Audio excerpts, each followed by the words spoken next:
Okay, Got so it. good morning, everyone. Today I'm interviewing Pastor Simon and Pastor Lewis from Broadway Church. So I have a few questions to ask you both.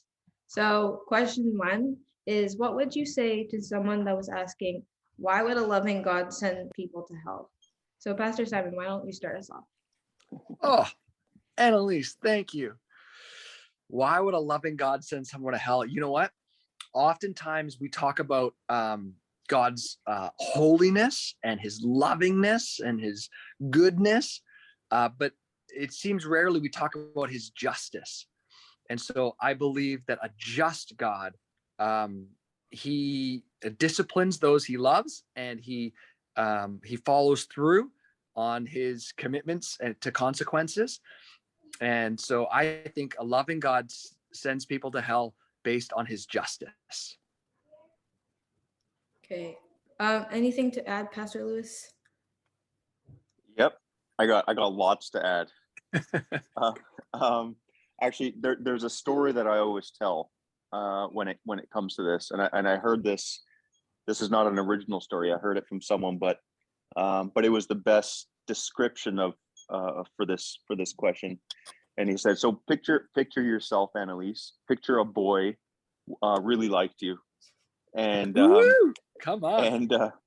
And the boy was, he kept like pursuing you, and he was sending you flowers, and he was, buying you lunch at the cafeteria, but you didn't like the boy, right? You didn't like him, and you keep telling him, listen, I don't like you. I'm actually going to friend zone you right now. And you friend zone him.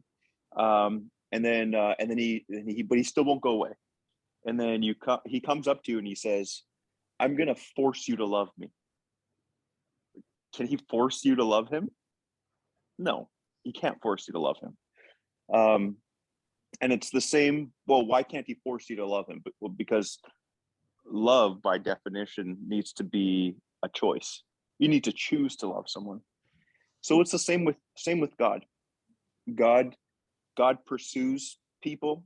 He loves on people. He wants the best for people, and he gives the opportunity for them to be in relationship with him, but he can't force you to love him. So for us, he can't force you to love him. And so love needs to be a choice. So those people that choose not to love God, they're not being sent to hell. They're just not choosing to be with God forever. So I would actually flip that question. So that's the story that I often use. Okay, thank you. And question two, what is your definition of hell? Pastor Lewis, why don't you start us off? Oh, good one. So to go with, to further my story, my definition of hell would be life without God. So it's total separation from God. So people that choose not to love God's not going to force you to love him. So hell is eternal separation from God. And it's God who gives us any source of joy or happiness, or anything good comes from God. So you think of hell being, if you take God out of the situation, you're taking any source of good out of your life. And that is torture and torment in itself. Okay, Pastor Simon, do you have anything to add? Annalise, you are killing this interview right now. Well done. Yes. Hey, I want to add, although Lewis is bang on with his like kind of broader definition of hell, I think the Bible describes hell as like a holding place. Hell is like a holding center before the final judgment comes. And so hell is kind of the holding place before the final judgment, if that makes any sense. But for that eternal separation from God that Lewis is describing and talking about. Speaking of final judgment, in Revelations, it talks about the final judgment. What do you think the final judgment is? Pastor Simon, why don't you start us off?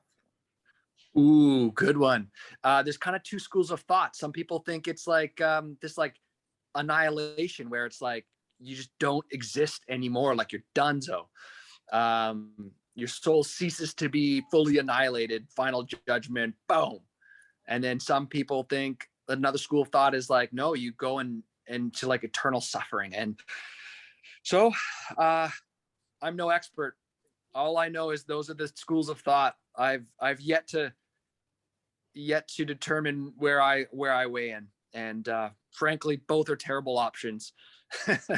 And I don't want either of them for myself, my family, the ones I love, or all of mankind, the ones that Jesus died for. So both are terrible options. I don't know which the Bible specifies on, but that's kind of my understanding of final judgment.